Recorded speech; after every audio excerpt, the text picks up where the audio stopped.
Students, आज हम लोग ये न्यूमेरिकल करेंगे। पहले तो ये क्वेश्चन है, दिए गए पदार्थ के किसी L लंबाई तथा A मोटाई के तार का प्रतिरोध 4 ओम है। इसी पदार्थ के किसी अन्य तार का प्रतिरोध क्या होगा जिसकी लंबाई L/2 तथा मोटाई 2A है। ठीक है, तो देखिए प्रथम तार के लिए जो तार का प्रतिरोध है उसका फार्मूला क्या होता है, R1 बराबर रो इंटू एल अपॉन ए। ठीक है, तो उसके लिए तार का प्रतिरोध दिया है आपका 4 ओम, तो R1 बराबर 4 ओम हो गया। ये वैल्यू बराबर हो जाएगी रो टाइम्स एल इंटू ए। ठीक है, और दूसरे तार के लिए उसकी लंबाई क्या है, L/2 है और मोटाई कितनी 2A है। ठीक, तो यहाँ पे क्या करेंगे, R बराबर रो L की जगह L/2 लिख देंगे और A की जगह ए मोटाई, उसमें देखिए मोटाई लिखा हुआ है ऊपर, उसमें ए मोटाई लिखा हुआ है। तो यहाँ मोटाई क्या समझिए, एक तरीके से उसका क्षेत्रफल ही समझ लीजिए। ठीक है, तो मोटाई का मतलब उसका क्षेत्रफल सही है, तो यहाँ पे मोटाई जो है उसकी 2A दी गई है। ठीक है, तो ये L/2 से जो 2 है नीचे आ जाएगा और ये 2A पहले से है, तो यानी कि वो L/4 इंटू ए हो जाएगा। ठीक है, तो ये 1/4 बाहर आ जाएगा, तो 1/4 रो L इंटू ए। और जो रो L इंटू ए की जो मान है वो R1 है। ठीक है, और R1 का मान आपको 4 एम्पियर दिया गया है, 4 ओम दिया गया है। तो यहाँ से 1 इंटू 4/4, तो ये आपका आ जाएगा 1 ओम। ठीक, मैं बात समझ में आ गई होगी, नहीं तो मैं थोड़ा सा कर दूँ इसको। देखो R1 बराबर रो L अपॉन ए। ठीक है, इसकी वैल्यू है 4। ठीक, R2 क्या है, R2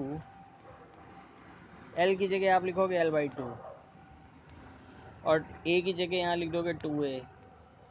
ठीक है, तो अब देखो R2 की जो वैल्यू है वो हो जाएगी रो 0.4 L अपॉन ए। तो ये रो L अपॉन ए की वैल्यू जो है वो R1 के बराबर है और R1 की वैल्यू जो है वो 4 है। ये हो जाएगा 4/4, ये आ जाएगा 1। ठीक है, तो आपका ये आ जाएगा 1 ओम। ठीक, अब क्वेश्चन है प्रतिरोधकों के निकाय का प्रतिरोध। ठीक है, प्रतिरोधकों के निकाय का प्रतिरोध, तो देखिए इसमें पिछले अनुभाग में हमने कुछ सरल विद्युत परिपथों के बारे में सीखा था। हमने यहाँ देखा किसी चालक से प्रवाहित होने वाली विद्युत धारा का मान किसी प्रकार उसके प्रतिरोध तथा उनके सिरों के बीच विभवांतर पर निर्भर करता है। ठीक है, विविध प्रकार के विद्युत उपकरणों तथा युक्तियों में हम प्रायः प्रतिरोधकों के विविध संयोजन देखते हैं। ठीक है, अब हमें प्रतिरोधकों के संयोजनों पर ओम के नियम को किस प्रकार अनुप्रयुक्त किया जा सकता है ये देखना है। तो प्रतिरोधकों को परस्पर संयोजित करने की 2 विधियां हैं। ठीक है, तो एक जो संयोजन, 2 संयोजन 2 तरीके से होते हैं, समझ लीजिएगा। तो देखो इसमें 3 प्रतिरोध R1, R2, R3 दिखाए हैं। इन प्रतिरोध के 3 प्रतिरोधकों को एक सिरे से दूसरा सिरा मिलाकर जोड़ा गया है। प्रतिरोधकों के इस संयोजन को श्रेणी क्रम संयोजन कहा जाता है।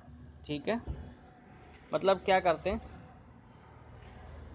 ऐसा हो रहा है कि एक प्रतिरोध, जैसे ये एक प्रतिरोध है, ठीक, ये R1, इसके बाद ये दूसरा प्रतिरोध लगा दिया R2, फिर इसी के तीसरा, मतलब एक जहाँ से ख़त्म हो वहाँ से दूसरा शुरू हो जाता है।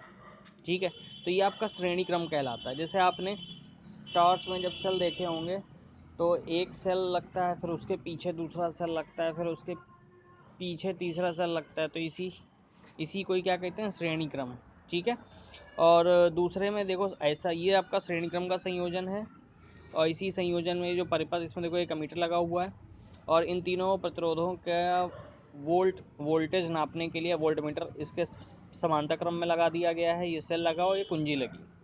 और तीसरा क्या है, इसमें तीनों बिंदुओं को एक साथ एक्स और वाई के बीच संयोजित है। इसे पार्श्व क्रम कहते हैं। पार्श्व क्रम का ये मतलब होता है कि आप क्या करो कि तीनों प्रतिरोधों का, जैसे उनके जो सिरे ले लो, ठीक है, ये तीन प्रतिरोध हैं, ये तीन प्रतिरोध हैं, तो इसके सारे किनारों को मिला दीजिए। ठीक है, ये मिला दिया आपने। ऐसे ही इन सबको लेके यहाँ मिला दो। ठीक है, तो ये आपका हो गया समांतर क्रम। बात समझ में आ गई? ये आप इसको सेल इधर लगा दो, एक कुंजी लगा दो, एक इधर अमीटर लगा दो।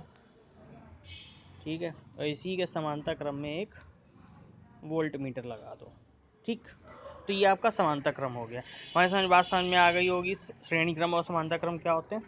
कल फिर नेक्स्ट लेक्चर में आपको इसके आगे इसका जो है निगमन करवाएंगे। ठीक है।